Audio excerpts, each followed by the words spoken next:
Hello, my name is Matthew Pfeiffer with mattpfeiffercoaching.com. Welcome to my YouTube channel. On this channel, I create videos and content about toxic, narcissistically abusive relationships.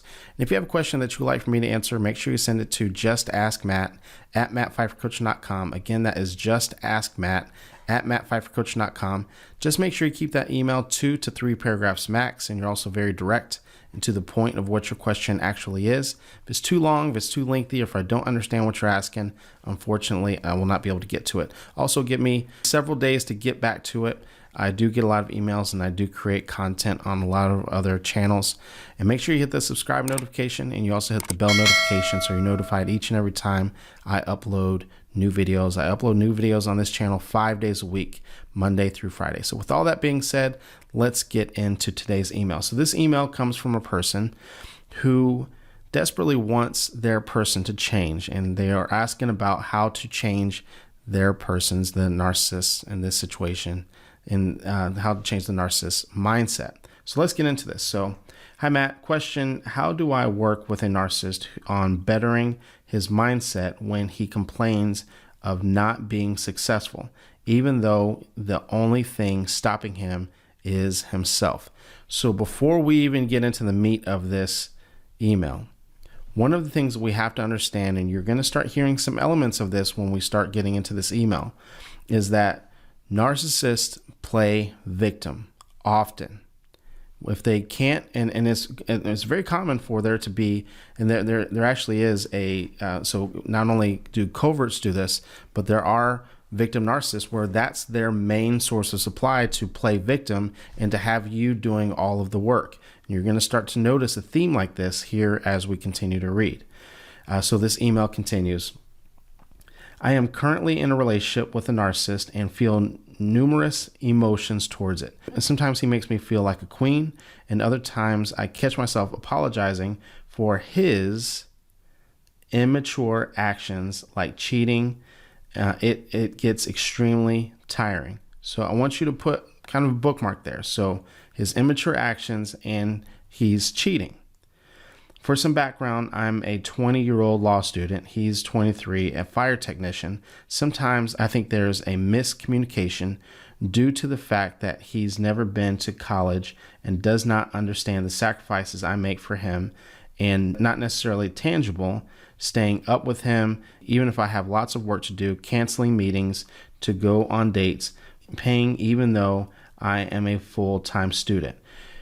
This is a major assumption that you're making, right? I'm not getting on you, right? But we have to understand that one of the things that you're saying is that he doesn't understand the sacrifices.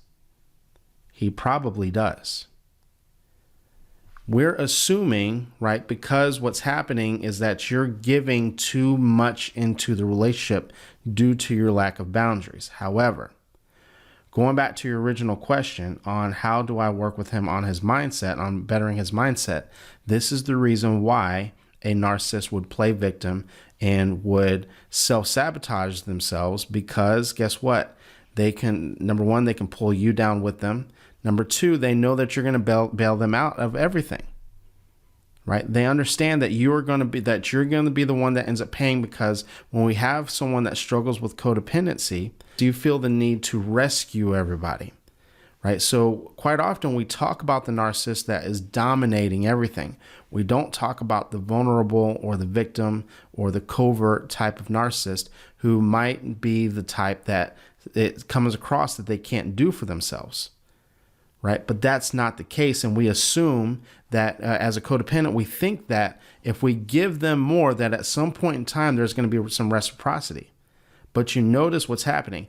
He seems to not be able to find ways to better himself, but he has no problem finding ways to cheat, right? Whenever there's something that he actually wants, he has no problem finding out how to do that, right? He has no problem finding out how to make it to these parties, right? But he has big time problems trying to better himself, even though he'll complain about it. But notice what's happening.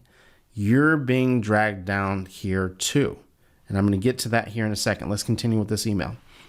This email continues. He complains that he will never be successful, but then he goes to parties, just like I said. He finds ways to do the things that he really wants to do, but then he goes to parties all of the time with a group of subpar friends, subpar to you, right? I'm going to get into that here in a second too. Subpar friends who do a lot of illegal drugs. I have tried so hard to work with him and make him understand, which is giving him narcissistic supply. This is one of the things I wanted to get to. He is self-sabotaging himself, or at least in your eyes, self-sabotaging himself, not putting his best foot forward. You're holding on to this because you see the potential in him, right? But he has no desire to become that person, right? But what's happening? Why would someone do this? Because you're doing all the work. And this is where he's getting the narcissistic supply. This is where he's starting to feel better about himself because he has someone that's a law student, that's paying for everything, that's doing everything, that is trying to encourage him. You know, you're doing all the work in the relationship. Meanwhile, guess what he gets to do? He gets to cheat, he gets to party, he gets to do the illegal drugs, hang out with subpar friends. There's no requirement for change for him, right? Let's continue with this email.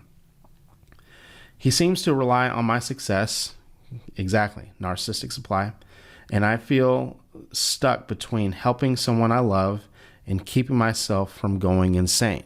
And this is what happens when you're in a relationship that lacks boundaries, right? When you have two different value systems, in particular when you're with a narcissist who is sucking you and depleting you dry of your resources. Remember, with boundaries, we have mental or conversational boundaries. You're probably drained mentally. You're probably drained emotionally. That's another set of boundaries.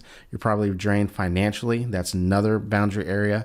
You're probably drained with your time/energy, another boundary area. And you're probably drained physically. That's another boundary area. So those are all 5 areas that you need to be setting boundaries, that I have a feeling that you are probably lacking in multiple areas. She mentioned I keep myself from going insane. So that's mental boundaries right there.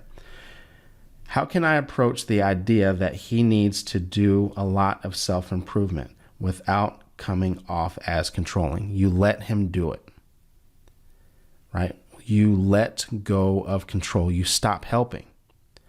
One of the things that happens is that quite often we pressure and we want other people to change. Why? Because if we can convince other people to change, it makes our life easier, because in a situation like this, there's actually some changes that you need to make, right? We have to let this go. And quite often, why do we not want to make these changes? Because we're afraid. What are we afraid of? Because you probably know that if you stop helping him, that it's going to be the end of the relationship, which means, guess what? That we have to deal with our own fears of rejection and abandonment, right? It might be the first time in your life that you actually had to deal with certain emotions.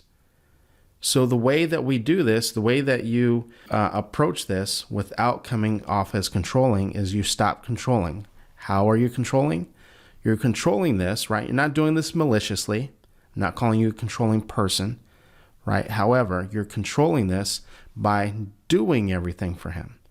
What type of control does that give you? That gives you the control. What are we trying to control? We want to be perceived as a good person to him, because we think that at some point in time that the relationship is going to provide reciprocity to you. It's not going to. We have too much evidence to support that is not capable or willing to give back to this relationship. We know this because as much as you've given into this relationship, guess what it's gotten you? Cheating, partying, right? A person that is not putting their best foot forward, right? And everything else that you mentioned here, right? So it's important for us to begin to let go of that control, but understand that that level of control is you doing everything for him, right? Trying to save and trying to rescue. And if you think about it, the reason why you're doing this is because you want to be perceived as a better person, but it's not working, right? So let go of the control. If anyone else would like to write in, make sure you send it to justaskmatt@mattpfeiffercoaching.com. Again, that is justaskmatt@mattpfeiffercoaching.com. Make sure you keep that email 2 to 3 paragraphs max, and you're also very direct and to the point of what your question actually is. The fastest way to work with me is to go to the links down below and connect with me for a one-on-one session or another one of my services. With that being said, thank you guys very much, and I will talk to you guys in the next video.